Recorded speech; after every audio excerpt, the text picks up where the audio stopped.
हैं 4 टीवी और आपके साथ मैं हूं प्रियंका सिंह। हमारे इस खास बुलेटिन मध्य प्रदेश छत्तीसगढ़ में आप सभी का एक बार फिर से बेहद स्वागत है। बुलेटिन का आगाज करेंगे बड़ी और अहम खबर के साथ।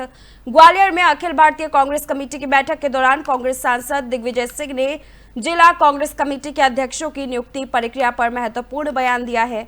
उन्होंने बताया कि अखिल भारतीय कांग्रेस कमेटी देश भर में जिला अध्यक्षों के चयन के लिए अपने पर्यवेक्षक भेज रही है ताकि इस प्रक्रिया में पारदर्शिता और निष्पक्षता सुनिश्चित की जा सके।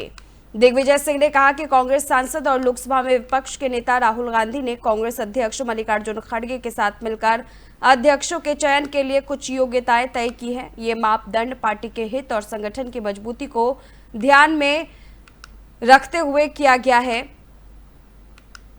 ताकि पार्टी में सही और काबिल नेतृत्व की नियुक्ति हो सके। साथ ही दिग्विजय सिंह ने यह भी सुझाव दिया कि किसी भी व्यक्ति को जिला अध्यक्ष पद के लिए नहीं चुना जाना चाहिए जो हाल ही में किसी दूसरी पार्टी से कांग्रेस में शामिल हुआ हो। उनका कहना था कि ऐसे लोगों को मौका देना पार्टी की आंतरिक मजबूती और विश्वसनीयता पर सवाल खड़े कर सकता है। उन्होंने कहा कि पार्टी को अपने अंदर की योग्य और समर्पित काडर को आगे बढ़ाना चाहिए। यह बयान कांग्रेस की संगठनात्मक मजबूती और भविष्य की रणनीति को लेकर एक स्पष्ट संकेत माना जा रहा है।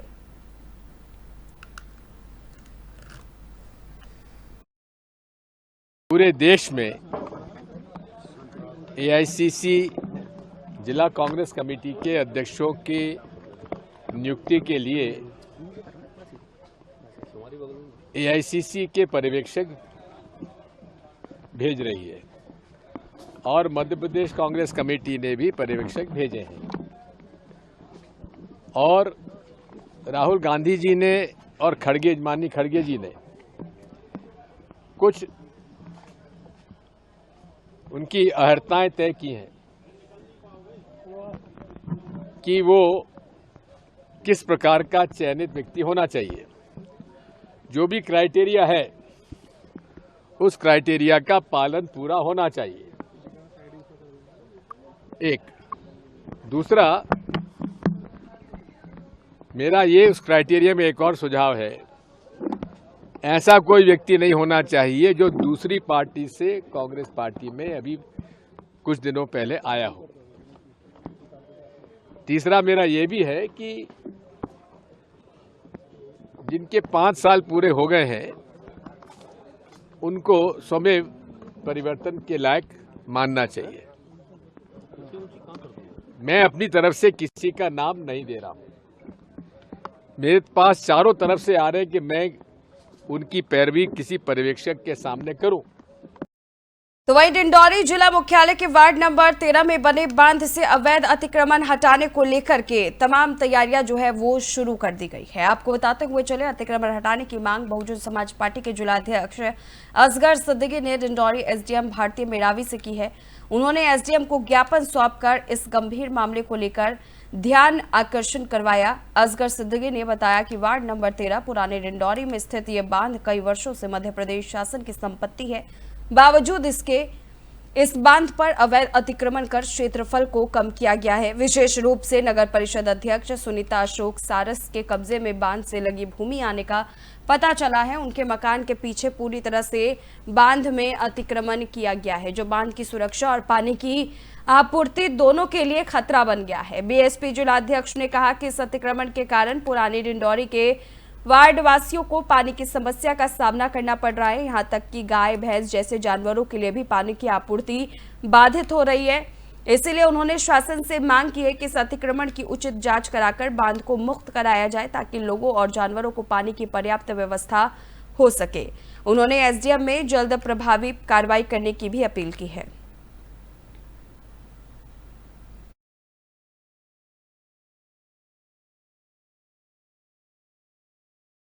के संबंध में अभी राजस्व की टीम को जांच के निर्देश दिए हैं। जो भी उसमें पाया जाएगा तो नियमानुसार कार्रवाई की जाएगी। कितने दिन में रिपोर्ट सौंपेगी टीम?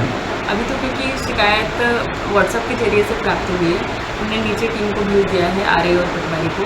1 सप्ताह में लगभग हम जांच रिपोर्ट इसमें तैयार करेंगे। रोक के संबंध में अभी राजस्व की टीम को जाँच के निर्देश दिए हैं। जो भी उसमें पाया जाएगा तो नियमानुसार कार्रवाई की जाएगी। कितने दिन में रिपोर्ट सौंपेगी टीम? अभी तो क्योंकि शिकायत व्हाट्सएप के जरिए से प्राप्त वहीं शिवपुरी जिले की तहसील में भ्रष्टाचार का एक बड़ा मामला सामने आया है। तहसीलदार निशा भारद्वाज के रीडर पुनीत गुप्ता को ग्वालियर लोकायुक्त की टीम ने 10,000 रुपए की रिश्वत लेते हुए रंगे हाथों गिरफ्तार किया है। ये कार्रवाई शुक्रवार को तहसील परिसर में की गई। मामला उस समय सामने आया जब फरियादी अतर सिंह धाकड़, जो कि रणधीर गांव के निवासी है, ने लोकायुक्त कार्यालय में शिकायत की। उन्होंने बताया कि उनकी जमीन बरईपुरा गांव में है, जिनके पास नाले पर ओम प्रकाश शाक्य समेत कुछ अन्य लोगों ने अतिक्रमण कर दिया था। इस कारण नाले का पानी खेतों में घुस रहा था और अतर सिंह के भाई की फसलें खराब हो रही थी। अतर सिंह के भाई ने तहसील में शिकायत की, जिसके बाद तहसीलदार ने अतिक्रमण हटाने का आदेश जारी किया है, लेकिन तहसीलदार के रीडर पुनीत गुप्ता ने इस कार्रवाई के बदले रिश्वत के तौर पर 10,000 रुपए मांगे। अतर सिंह ने 10 जून को इस भ्रष्टाचार की शिकायत ग्वालियर लोकायुक्त कार्यालय में की। लोकायुक्त निरीक्षण टीआई कविंदर सिंह चौहान के नेतृत्व में टीम ने शुक्रवार को रिश्वत की रकम पुनीत गुप्ता को देते हुए उसे पकड़ लिया। फिलहाल आरोपी से पूछताछ जारी है और आगे की वैधानिक कार्रवाई की जा रही है। ये कार्रवाई भ्रष्टाचार के खिलाफ सख्त कदम के रूप में देखी जा रही है। ये आवेदक हैं अतर सिंह धाकड़। उनके बड़े भाई की ग्राम बरईपुरा में कृषि भूमि है, उसके बगल में एक नाला है। उस नाले पे ओम प्रकाश साक एवं अन्य कुछ लोगों ने कब्जा कर लिया है, जिससे कि नाले का पानी इसकी खेतों की तरफ आ रहा है और उसकी फसल नष्ट हो रही है। तो उस अतिक्रमण को हटवाने के लिए इसने तहसीलदार पौरी को एक आवेदन पत्र दिया था। तो उस पर आवेदन पत्र पर कार्रवाई करके तहसीलदार का आदेश निकलवा कर कार्रवाई का अतिक्रमण हटाने की जो कार्रवाई कराने के एवज में जो तहसीलदार पौरी के लीडर हैं पुनीत गुप्ता, उनके द्वारा आवेदक से 10,000 रुपये रिश्वत की मांग की जा रही थी। आवेदक के द्वारा इसकी शिकायत पुलिस अधीक्षक महोदय लोकायुक्त कार्यालय ग्वालियर को दिनांक 10 जून को की गई। शिकायत का सत्यापन कराया गया और सत्यापन में पुष्टि होने के उपरांत आज जो आरोपी पुनीत गुप्ता हैं, उनके द्वारा जो रिश्वत राशि की मांग की गई थी, उसके अनुसार तय शुदा रिश्वत राशि 10,000 रुपये आवेदक के द्वारा उनको आज तहसील पौरी में दी गई और हमने आरोपी पुनीत गुप्ता को आवेदक से 10,000 रुपये रिश्वत लेते हुए रंगे हाथों पकड़ा है और अभी हम मौके पर कार्रवाई कर रहे हैं। ये आवेदक हैं अतर सिंह धाकड़। उनके बड़े भाई की ग्राम बरईपुरा में कृषि तो मनेंद्रगढ़ नगर पालिका एक बार फिर विवादों में घिर गई है। पिछले 70 दिनों के अंदर करोड़ों रुपए के कार्य बिना किसी सार्वजनिक टेंडर प्रक्रिया के कराए जा रहे हैं। इस मामले में पारदर्शिता और प्रशासनिक ईमानदारी पर गहरा सवाल खड़ा कर दिया है।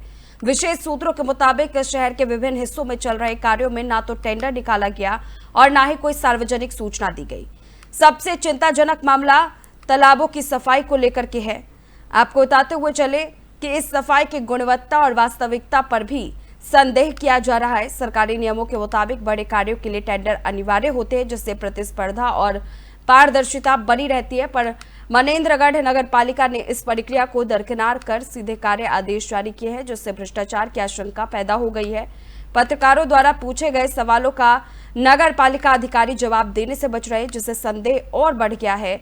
स्थानीय नागरिकों और सामाजिक संगठनों ने उच्च स्तरीय जांच की मांग की है, ताकि सच सामने आ सके। ये मामला नगर पालिका की कार्य प्रणाली पर गंभीर सवाल खड़े करता है और प्रशासनिक लापरवाही और संभावित भ्रष्टाचार की तरफ संकेत करता है। जनता अब पूरी पारदर्शिता और जवाबदेही की मांग कर रही है।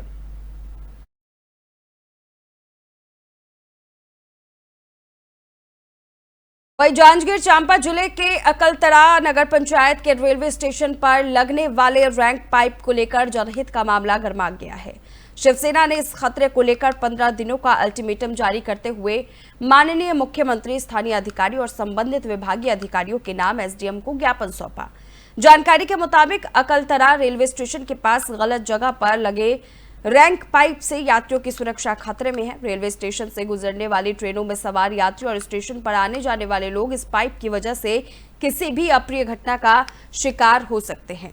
इस कारण स्टेशन पर आवागमन करने वाले यात्री भयभीत हैं। शिवसेना संगठन ने स्पष्ट किया है कि अगर 15 दिनों के भीतर इस पाइप की सुरक्षित और उचित स्थान पर स्थानांतरित नहीं किया गया तो वे शास्त्री चौक के पास उग्र आंदोलन करेंगे। उन्होंने कहा कि इस आंदोलन की पूरी जिम्मेदारी शासन प्रशासन की होगी। ये ज्ञापन यात्रियों की सुरक्षा और जनहित को ध्यान में रखकर के सौंपा गया है। शिवसेना ने प्रशासन से तत्काल कार्रवाई की मांग की है, ताकि भविष्य में कोई भी दुर्घटना ना हो और जनता सुरक्षित रहे।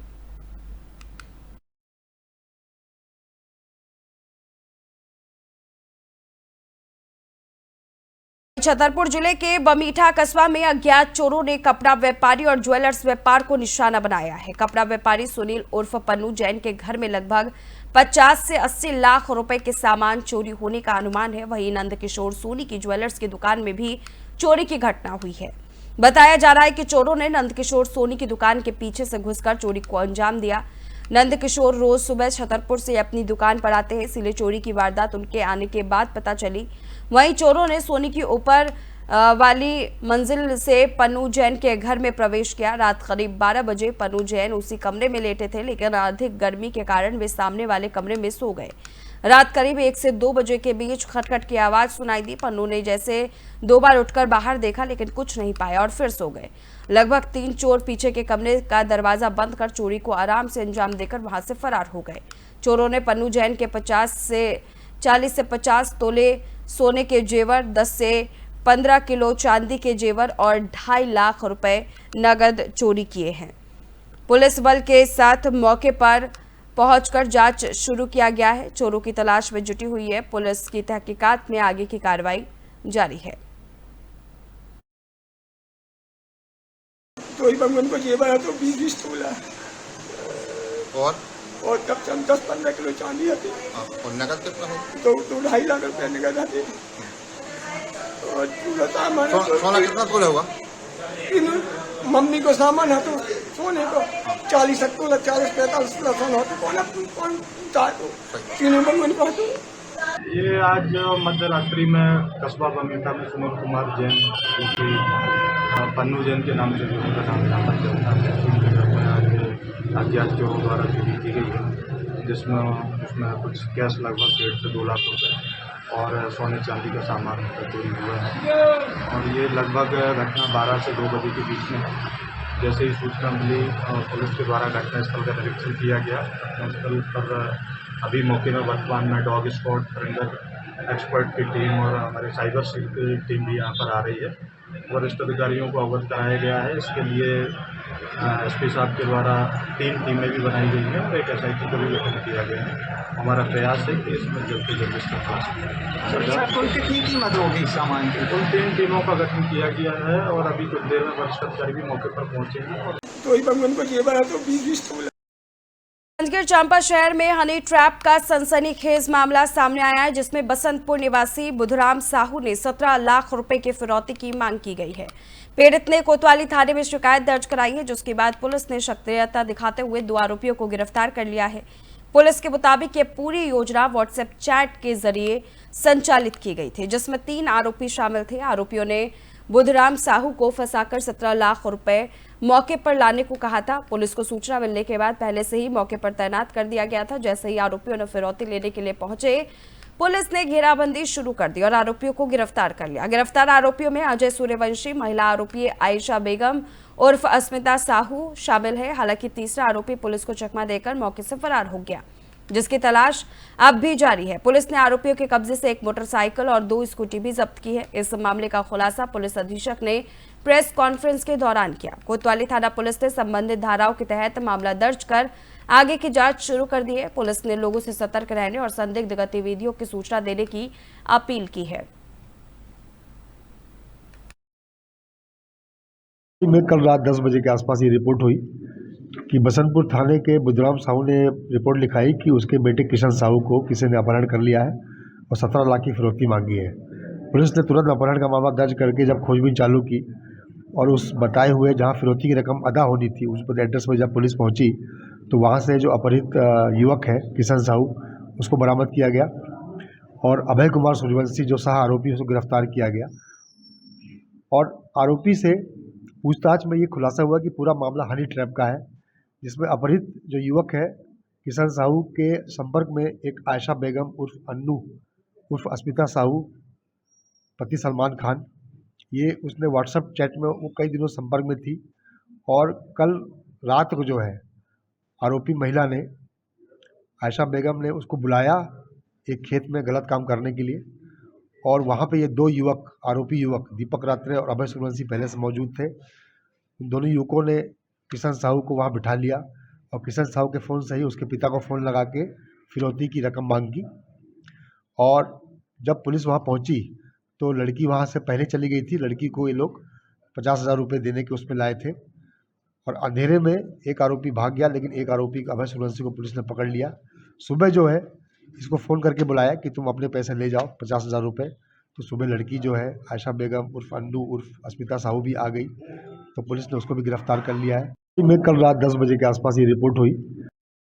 वहीं रायपुर के लालपुर शासकीय कंपोजिट शराब दुकान में मिलावटी और बगैर होलोग्राम की शराब बेचने का बड़ा खेल सामने आया है। शिकायत मिलने पर आबकारी विभाग की संभागीय उड़नदस्ता टीम ने रात में छापा मारा। इस कार्रवाई में दुकान के 3 कर्मचारियों को गिरफ्तार किया गया है, जबकि सुपरवाइजर और 3 सेल्समैन अभी फरार है, जिनकी तलाश जारी है। छापामारी के दौरान दुकान में मिलावटी शराब की 189 पेटियां और बगैर होलोग्राम गोवा ब्रांड की 2 पेटियां बरामद की गई है। कुल 203 पेटियां। इसके अलावा दुकान के ऑनलाइन स्टॉक में भी गड़बड़ी पाई गई है, जिसकी जांच जारी है। शराब दुकानों की निगरानी के लिए एडीईओ अफसरों को जिम्मेदारी दी गई है, लेकिन कई अफसर नियमित निरीक्षण नहीं करते हैं, जिससे सुपरवाइजर और सेल्समैन इसका फायदा उठाते हैं। शिकायत मुख्यालय तक पहुंचने के बाद ही कार्रवाई हुई, जो निगरानी में गंभीर कमियों को दर्शाता है। मिलावटी और बिना होलोग्राम की शराब मिलने के बाद प्लेसमेंट कंपनी की भूमिका पर भी संदेह उठ रहा है। इस पूरे मामले में शराब वितरण प्रणाली की पारदर्शिता और सुरक्षा पर सवाल खड़े कर दिए गए हैं। जांच पूरी होने पर सच्चाई सामने आएगी।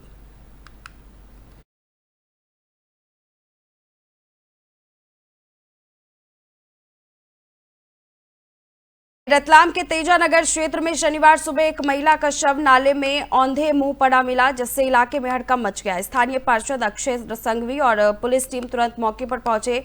प्रारंभिक जांच में यह आशंका जताई जा रही है कि महिला की मौत बिजली के खुले तारों से करंट लगने के कारण हुई है। शव के पास टूटे हुए बिजली के तार और एक थैला पड़ा मिला। बाद में महिला की पहचान ईश्वर नगर निवासी कमला के रूप में हुई है, जो सुबह 6 बजे कचरा बीनने निकली थी। सीएसपी सत्येंद्र घनौरिया ने बताया कि शव को बरामद कर मर्ग कायम कर दिया गया है और परिजनों को सूचना दे दी गई है। ये पूरे मामले को लेकर के आगे की कार्रवाई अब जारी है।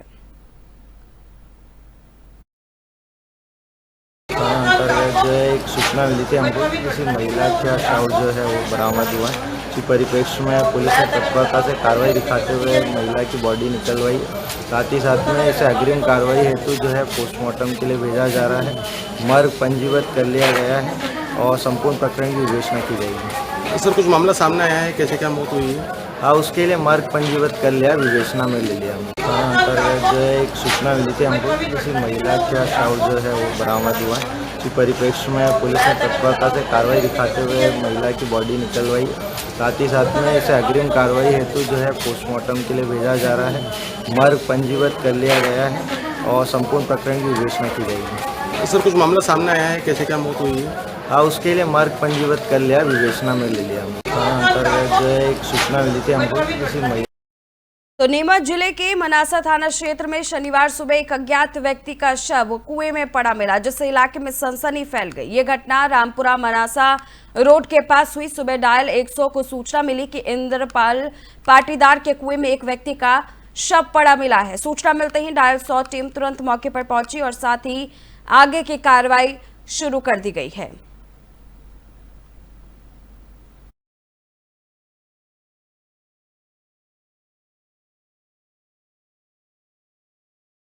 वहीं डिंडौरी जिले के मेहदवानी थाना क्षेत्र अंतर्गत एक मकान के अंदर संदिग्ध परिस्थितियों में 3 शव मिलने के बाद गांव में मातम पसरा हुआ है। फॉरेंसिक टीम और डॉग स्क्वाड की टीम मौके का मुआयना करने में जुटी हुई है, तो वहीं पुलिस के आला अधिकारी भी मौके पर पहुंचकर तफ्तीश में जुटे हुए हैं।